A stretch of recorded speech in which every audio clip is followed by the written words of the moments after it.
Your music preferences just might be influenced by the state of the economy, even though you probably aren't checking up on Wall Street every time you determine your new favorite bop. Stock market's up again? Yeah, time for something depressing. Historical data does show a correlation between the state of the economy and popular music of the day. When the economy is good, people tend to use music as a way to express how they feel about the world around them. But when the economy is bad, people tend to use music as an escape. Media companies can produce whatever they want, but what ends up being popular is determined by the consumer. Things that rise to the top of the charts reflect society's taste at large, because consumers will embrace what they want to embrace. Since record sale music charts were first measured in 1936 by Billboard, this observed relationship has repeated a variety of times at varying degrees. And we'll take a closer look at trends from 2008 through 2023 at the end of this video. Generally, when an economy is doing good, people are able to buy the products that they want. I mean, as long as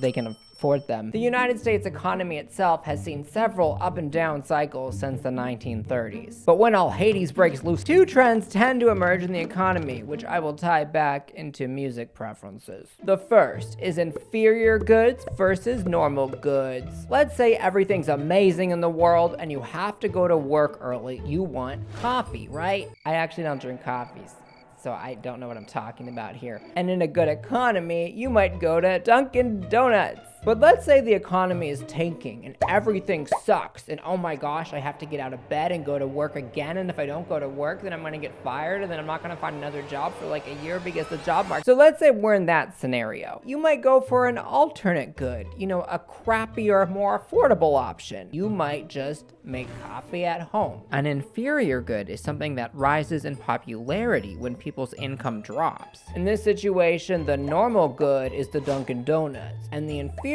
good is the coffee that you make yourself. Inferior goods tend to thrive in economic downturns. But let's be real here. Nobody wants to be miserable, even if the economy is in the toilet. So the second kind of goods that rise during economic downturns are called morale boosters, which is where happier music comes in. A morale booster is something that's inexpensive, but it helps people feel happy or whatever. This has notably been measured in lipstick sales, so there's something called the lipstick effect theory. When the economy is doing about as well as my Star Wars pop album video did, lipstick sales tend to increase. The idea is that people who wear makeup want something that's going to help them feel alive and happy, but they don't want to purchase something expensive. It's not like lipstick sales only spike during bad economic times though. Sometimes in good economic times, there's a new product or whatever. The point is, Estee Lauder, for example, reported a massive increase in lipstick sales after the 9/11 attacks in the United States of America, and again reported a massive increase in sales in 2008. But interestingly enough, lipstick sales plummeted in 2020 because people were wearing face masks. The point is, people tend to look for cheap, economical things during bad times that make them feel happy. So how does this tie into music, you ask? I'm not trying to say that music is an inferior good necessarily.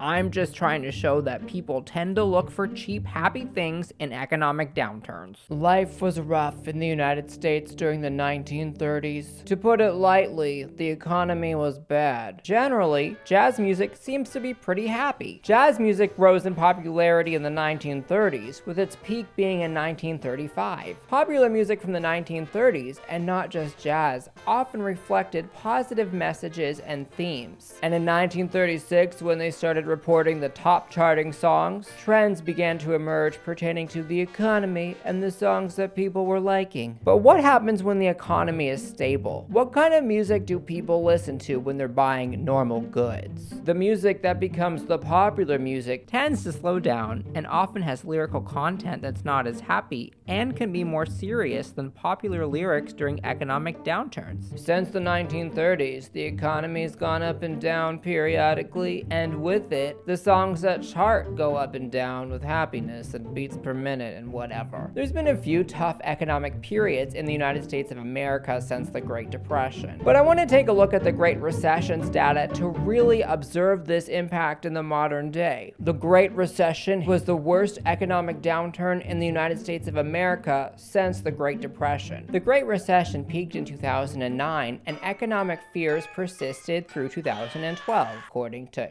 analysts. And after the Great Recession, things started to feel more stable in the economy until 2020, and now nobody knows what the is going on anymore. You know what I mean? Now, I have done something for this video, dear viewer. I took Billboard's top 20 songs from the years 2008 to 2023. I looked up their beats per minute. I found the average per year from the top 20 songs, and I put them on a chart. Generally, the higher beats per minute a song has, the happier the song tends to be. Beats per minute is not a complete measure of a song's tone. There's also things to take into account, like lyrical content, but beats per minute kind of gives us a great jumping point to look at how happy a song is. So here is the chart. There's 320 songs reflected in this chart. We can kind of look at this in thirds. The first third is the Great Recession itself and its ripple effects. The second third is when we all thought that everything was better. And the last third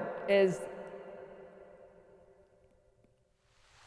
I don't know what's going on right now, okay? It appears that tempos on average were faster in the first part of the graph during the Great Recession period, suggesting the songs were happier. When the economy got better, we entered a sad bangers era, as it's been called, and lyrical content got a bit more serious. And then with the post-COVID period, tempos are climbing back up because we're all just trying to feel things, okay? But lyrical content is also a factor. Let's look at the top songs of the year from 2008 to 2010. You have Low, Boom Boom Pow, and TikTok. None of these songs are exactly deep. They all have fast tempos, and they're just about being happy and living in the moment. These are the exact types of songs that tend to thrive during economic downturns. If we look at 2016 to 2018, the top songs were Love Yourself, Shape of You, and God's Plan. Slower songs, on average. Lyrics that were not necessarily about dancing the night away, but instead about life. But then we look at the post-COVID period. 2020 to 2022 saw an emergence in fast tempos again and some more nonsensical, happy lyrics. The top songs were Blinding Lights,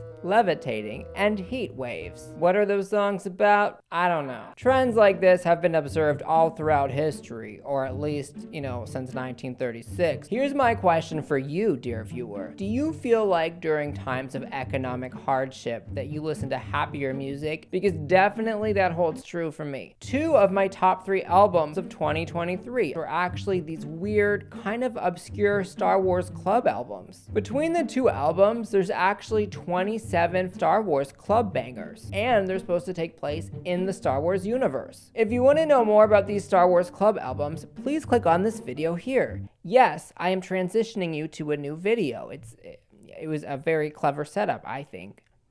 What are you still doing here?